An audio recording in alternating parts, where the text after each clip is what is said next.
আজকে তো অনেক কিছু আয়োজন মনে হচ্ছে। হ্যাঁ, কি কি হয়েছে আজকে দুপুরে? আজকে দুপুরের মেনুতে দেখো কি কি রান্না করেছি। প্রথমে আছে সাদা ভাত, তারপরে আছে এই যে এদিকে নিয়ে এসো মিষ্টি কুমড়ো পেঁয়াজ লঙ্কা দিয়ে ভাজা, আর আছে এদিকে মাছের কাতলা মাছের তেল ফটকা ভাজা পেঁয়াজ কাঁচা লঙ্কা দিয়ে। এটা অনেক দিন পরেই আজকে আমাদের বাড়ি হয়েছে।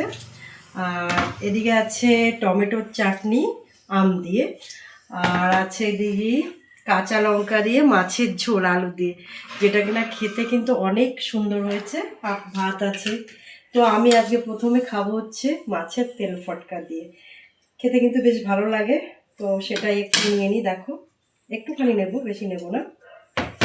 আর এটা কাতলা মাছের তেল তো বেশি কিন্তু তেতো হবে না, খেয়ে দেখি।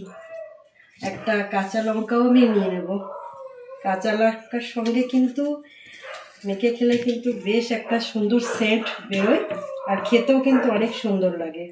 দেখি খেয়ে কেমন হয়েছে? একদমই তেতো নেই, খুব সুন্দর লাগছে খেতে একদম। তো চলো তাহলে আমরা এখন দুপুরের খাওয়া দাওয়াটা করে নিই বন্ধুরা।